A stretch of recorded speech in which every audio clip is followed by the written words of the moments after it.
السلام علیکم ناظرین۔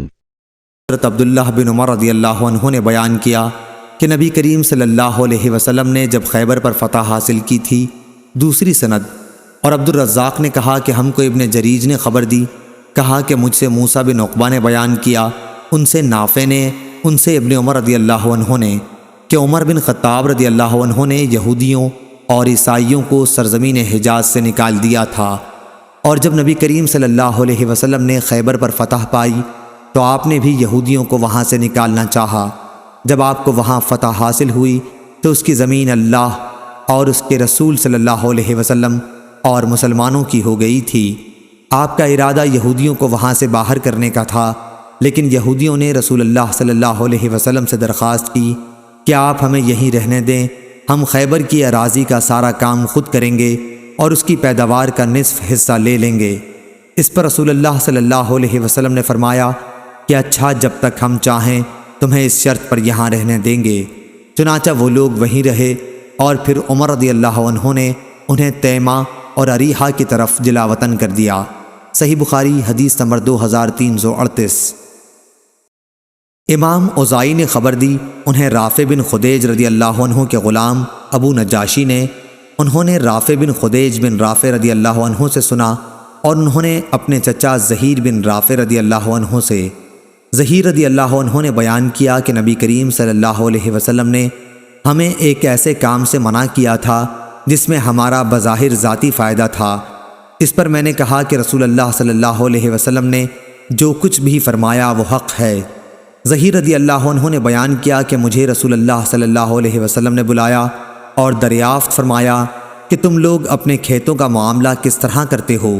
میں نے کہا کہ ہم اپنے کھیتوں کو بونے کے لیے نہر کے قریب کی زمین کی شرط پر دے دیتے ہیں، اس طرح کھجور اور جو کے چند وسق پر۔ یہ سن کر آپ صلی اللہ علیہ وسلم نے فرمایا کہ ایسا نہ کرو، یا خود اس میں کھیتی کیا کرو یا دوسروں سے کراؤ، ورنہ اسے یوں خالی ہی چھوڑ دو۔ رافع رضی اللہ عنہ نے بیان کیا کہ میں نے کہا آپ کا یہ فرمان میں نے سنا اور مان لیا۔ صحیح بخاری حدیث نمبر 2339۔ عطا نے بیان کیا اور ان سے جابر رضی اللہ عنہ نے بیان کیا کہ صحابہ تہائی، چوتھائی یا نصف پر بٹائی کا معاملہ کیا کرتے تھے۔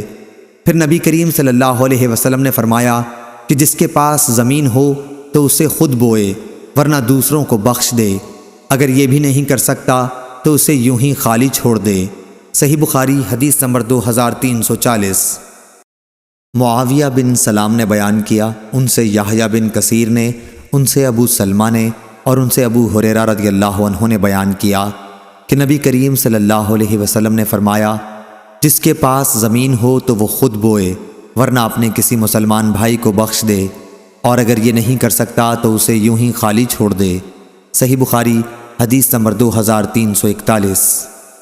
عمرو بن دینار نے بیان کیا کہ میں نے اس کا یعنی رافع بن خدیج رضی اللہ عنہ کی مذکورہ حدیث کا ذکر طاؤس سے کیا تو انہوں نے کہا کہ بٹائی وغیرہ پر کاشت کرا سکتا ہے۔ ابن عباس رضی اللہ عنہ نے فرمایا تھا کہ نبی کریم صلی اللہ علیہ وسلم نے اس سے منع نہیں کیا تھا، البتہ آپ نے یہ فرمایا تھا کہ اپنے کسی بھائی کو زمین بخشش کے طور پر دے دینا، اس سے بہتر ہے کہ اس پر اس سے کوئی محصول لے، یہ اس صورت میں کہ زمیندار کے پاس فالتو زمین بیکار پڑی ہو۔ صحیح بخاری حدیث نمبر 2342۔ نافع نے بیان کیا کہ ابن عمر رضی اللہ عنہ اپنے کھیتوں کو نبی کریم صلی اللہ علیہ وسلم، ابو بکر، عمر، عثمان رضی اللہ عنہم کے عہد میں اور معاویہ رضی اللہ عنہ کے ابتدائی عہد خلافت میں کرائے پر دیتے تھے۔ صحیح بخاری حدیث نمبر 2343۔ پھر رافع بن خدیج رضی اللہ عنہ کے واسطے سے بیان کیا گیا کہ نبی کریم صلی اللہ علیہ وسلم نے کھیتوں کو کرائے پر دینے سے منع کیا تھا۔ یہ سن کر ابن عمر رضی اللہ عنہ رافع بن خدیج رضی اللہ عنہ کے پاس گئے، میں بھی ان کے ساتھ تھا۔ ابن عمر رضی اللہ عنہ نے ان سے پوچھا تو انہوں نے فرمایا کہ نبی کریم صلی اللہ علیہ وسلم نے کھیتوں کو کرائے پر دینے سے منع فرمایا۔ اس پر ابن عمر رضی اللہ عنہ نے کہا کہ آپ کو معلوم ہے نبی کریم صلی اللہ علیہ وسلم کے عہد میں ہم اپنے کھیتوں کو اس پیداوار کے بدل جو نالیوں پر ہو اور تھوڑی گھاس کے بدل دیا کرتے تھے۔